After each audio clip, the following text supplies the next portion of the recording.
reception, down he goes. Everson Griffin in there to drop him for his 5th sack of the year.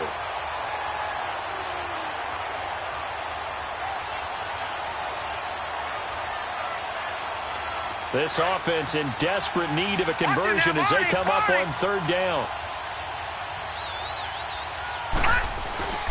On play action, they'll throw. That's caught by Meredith right side. And he's able to get this one up to his 30 before he's out of bounds. So a decent gain, but all for naught on the penalty. That's too bad, isn't it? They were feeling pretty good about it. The only people celebrating, the guys who just gave up that play. Detroit! Now on 3rd and long, they'll look to throw. Going deep here for Bryant. And incomplete. The contact made the ball roam free and brings up 4th down. Credit the secondary and credit the defensive game plan. They've been in his hip pocket all game long. They understood coming in that he was a big-time receiver. Here's Dorsett. 12 yards on the return that time. And the Vikings will take over here 1st and 10. It's the Vikings' turn on offense. We get ready for their first possession of the second half. They have the lead here. Well, we talk a lot about pregame speeches. What are halftime speeches like? For the most part, not nearly as emotional. They're a lot more clinical. Every now and then, though, they'll get after you if they think they need to light a fire. But in this case, let's go into the virtual locker room, because here's what I think happened. They got in there and they said, listen, let's take control right away. Defense, we got the lead. Defense, don't give up any points. Turn the ball back over to the offense and let them go down and score and give us more of a cushion in the game. Check so far. Defense shut them down. Let's see if the offense gets done. Hey, Oscar! They'll run it now out of the gun. It was Maurice Hurst who got him down. Tough first half for him, unable to put up the numbers he's used to producing. But with a guy like him, you and I both know it just takes a couple of explosive touches for him to make an impact on this game and on the stat sheet as well. And he'll work it across midfield inside the 45. And 12 yards that time and picking up the first.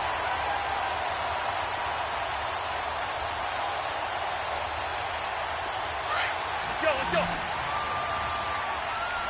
Lino! Rose! Black, you too.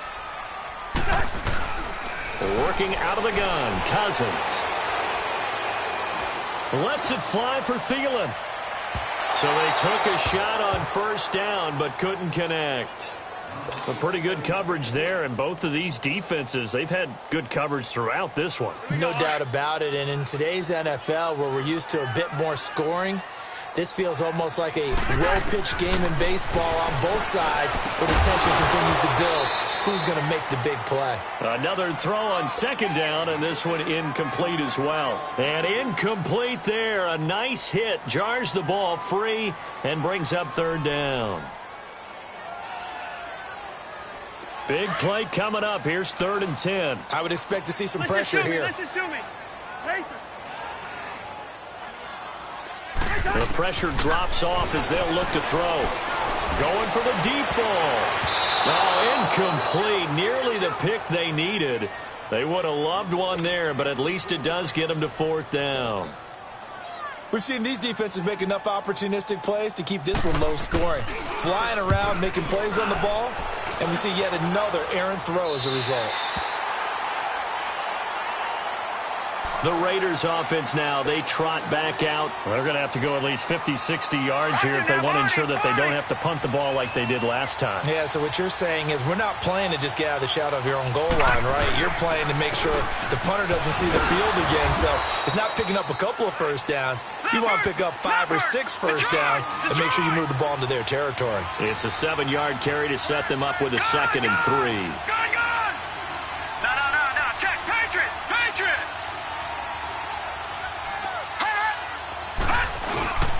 Again, it's Elliott. And this has been a familiar sight all afternoon as they stop him behind the line. They'll lose a yard, and it brings up 3rd. This offense in desperate need of a conversion as they come up on 3rd down. They're going to look to throw. And an alley to run. Give them 12 yards that time and an Oakland first down. Sometimes guys get locked into such a groove. What do we call it? The game slowing down. They see everything happening almost in slow motion. They see the lanes develop.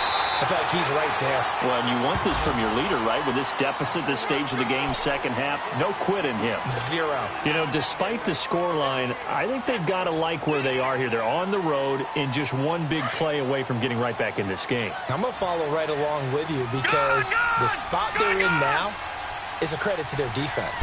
They've kept them in it by making the plays that they've made, and that just means you're one big score away from being right back there. Now, the question is, can this offense step up and make that play? Because that's been an issue for them in this game. 6 yards there off the scramble, but it'll still leave them with a third down. They'll try and run for it with Elliott. Across the 30 to the 31-yard line. Call it a gain of 3, and it'll bring up fourth down.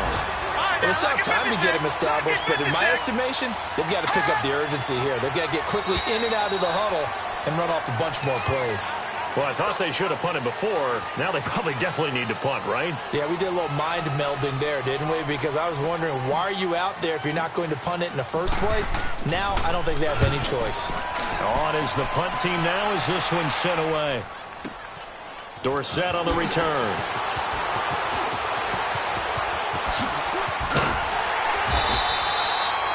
And now it looks like he's in some discomfort after being tackled at the end of that return.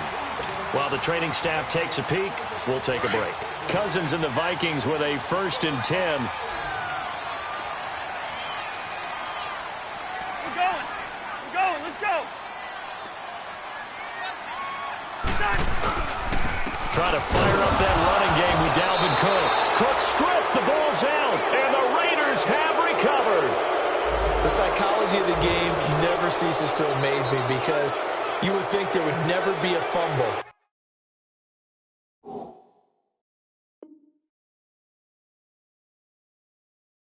From what we hear from coaches all the time, right? And how much they practice not fumbling. Practice it, preach it, talk about it all the time. You would think no one would ever turn it over.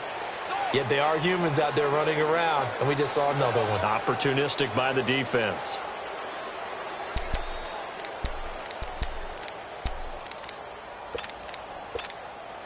All right, now here we go.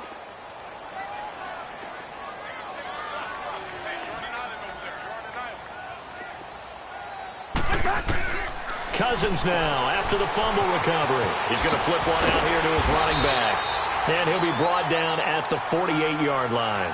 They'll wind up getting 10 back as that sets him up for third down.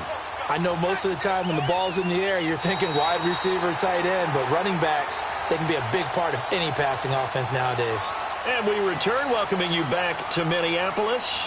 It's the Vikings in possession of the football and the lead. They'll be looking to add to that total as we begin quarter number 4.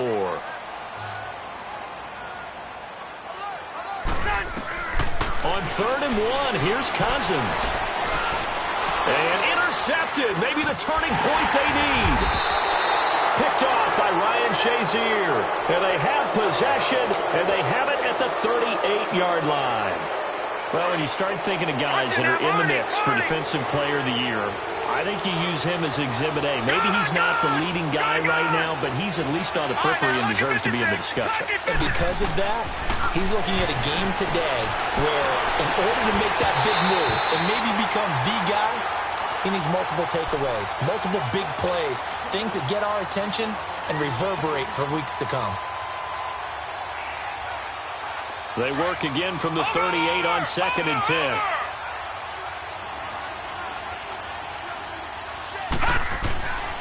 He'll try again with the arm here on 2nd down. Man open, that's Calvin Ridley. And they bring him to the ground just shy of midfield. That his first catch so far. They've held him under wraps, but he's got a first down there. They'll look to throw. Nowhere to go here. He lost the football. And this belongs to the Vikings.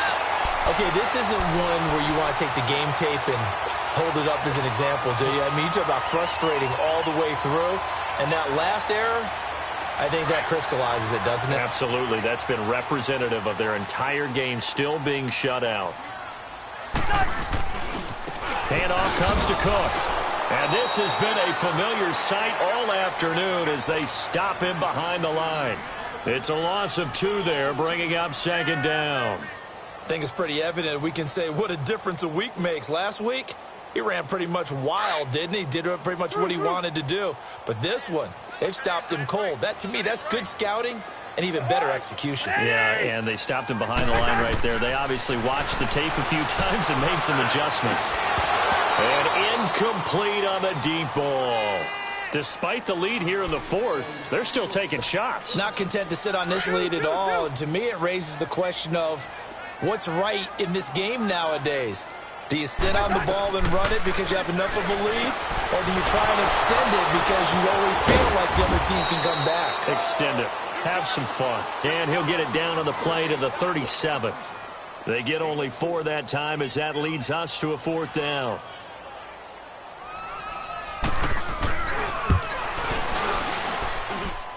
That's leaking to the right, and he missed it by a foot or 2. It's no good, and this score will stay right where it is. Well, this winds up an empty possession. Everything looked okay. He just never got the ball on target. And knowing him, he'll be disappointed with that effort. Now a play fake here on 1st down. And my goodness, another interception. Picked off by the linebacker, Eric Kendricks. And his guys are going to take over at their own 48-yard line.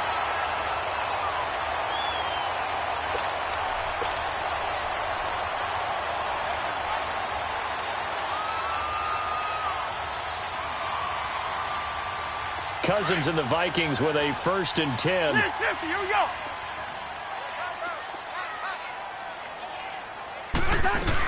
They start the drive with Cook. And this will be taken across midfield and into Raider territory. Give them 3 on 1st down. It'll set up a 2nd and 7. Brandon, you know how many times we've done games, and at the start of the 4th quarter, we see both teams hold up the 4 fingers. 4th quarter is ours. Well, how about this drive? You saw the 4 fingers for 4-minute offense, and this offensive line has really hunkered down and established themselves. And this is where they say, put the game on our shoulders, we'll lead the way, right? No doubt about it. And let me tell you, if you're a running back, all you want to do is get behind those big fellas, have a little vision, and find some space. And a solid way to do that on the first play of the drive there.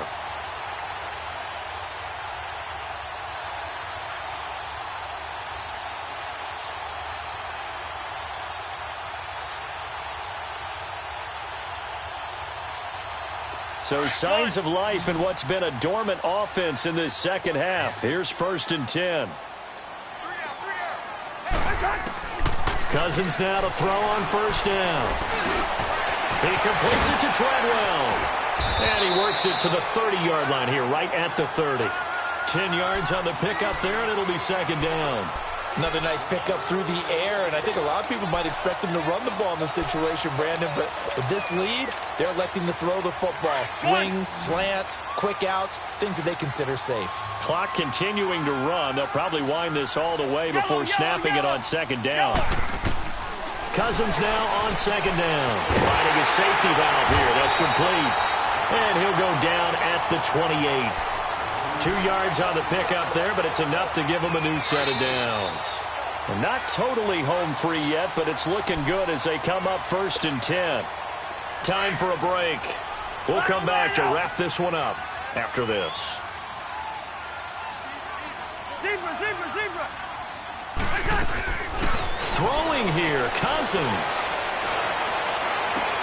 And Thielen's got it. Touchdown, Vikings. Adam Thielen, his 3rd touchdown now on the year. And the Vikings find a way to stretch their lead. Well, it'd be real easy to say that they are firmly in control right now, but I'm looking at your face and I'm thinking I've got to be careful with that. Well, it's a 2-score game. You're inside of 2 minutes. I think you can breathe relatively easily now. Yeah, you can, but still, you got to stay vigilant. Can't give up anything cheap and easy. That could put you in some jeopardy. And he'll bring it a few past the 20 to the 23-yard line. So out come the Raiders. They're down big here late. I don't know. You just one last drive here for pride? Some people like to do that. I remember playing for a guy once. We were down huge, and someone said, "Coach, what do you want to call?" He just waved. Pressure coming from the Vikings, and they get there and bring him down. Eric Kendricks. in there to bring him down for a loss of 7. Now, following the sack, they'll look to make amends on a 2nd down and 17. Detroit! Now a shotgun snap as they'll look to throw. Flushed out right. He's going to let it fly. It's caught inside the 25. So with a big gainer anyways, he'll go ahead and take that instead of the pass interference call. They didn't need the penalty. It would have been different, right, if they had somehow lost some yardage somewhere, but they did not. Gained all they could, down at the spot of the foul. Nothing to be gained by taking the penalty. Escaping the pressure right. And his throw's going to be incomplete. Brandon, at least there's one bright side to that incompletion. What's that? It wasn't an interception. Wow. You're a nice guy. That was kind of savage. But correct. No pick, just incomplete that time. Once again, they'll go from the 23-yard line on 2nd and 10. Back to throw now on 2nd and 10. And he knocks the ball away, and it falls incomplete. Cameron Meredith, the intended target, and it's 3rd down. Okay, partner, hyperbole alert, all right? I think that this has got to be the best game I've seen this secondary play this entire season. Doesn't matter whether they've been in man, zone, they've reacted, communicated, and really made plays on the football. They absolutely have. And the play on that last deep ball, maybe the best example of it, they've been solid all game long. They're able to convert on 3rd down, and that sets up a 1st and goal. Back to throw again. Eluding the pressure right. Drops it underneath to Elliott. It's a loss of a yard there, and now 2nd down. They rolled out of the pocket right, and I think he wanted a little something more out of that play. Obviously, instead he hit a safety back. It looked like two well-coached teams there, even though there was no yardage gain, because the offensive guys, hey, they realized their quarterback was out of the pocket. All the receivers went to the right spots, tried to get in his sight line, tried to open themselves up. Just nowhere to go where they could gain yardage. How about the defensive guys, though? Did not lose leverage and kept their poise and made a really nice play. That pass play good for 7, but it still brings up a 4th and goal.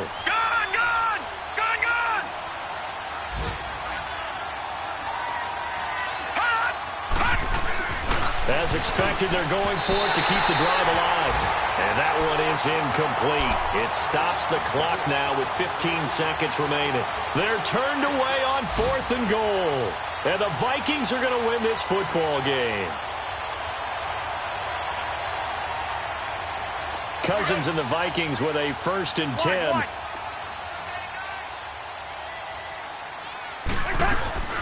A 10th carry in the game for Cook. Cook stripped. The ball's out. Wow. That ball gets knocked free, but a teammate comes along and scoops it up. It's almost like baseball. Guys at bat, people are on base in scoring position. One guy doesn't get him home. The next guy comes through and picks him up. And avoids the turnover. The storyline of this one, Charles, no doubt the number 0. Zilch, nada. A shutout so hard to do in the NFL. It really is, and what an accomplishment, because you feel that not just on the defensive side, but as a full team. There's a lot of pride that goes into shutting out an opponent. And how about that 0 on the scoreboard for them, going along with those zeros in the time column, too. So for Minnesota, it's a very important win as they move to 9-4 now on the year. And they'll get another home date next week as the Packers will come to town. Meanwhile, for the Raiders, it's a loss that could have implications on the playoff race as they fall to 9-4. And they'll have a tough one at home next week against the Denver Broncos. That'll do it for us. I'm Brandon Gaudin alongside Charles Davis. Thanks to our entire crew as well. We'll talk to you next time. So long, everybody.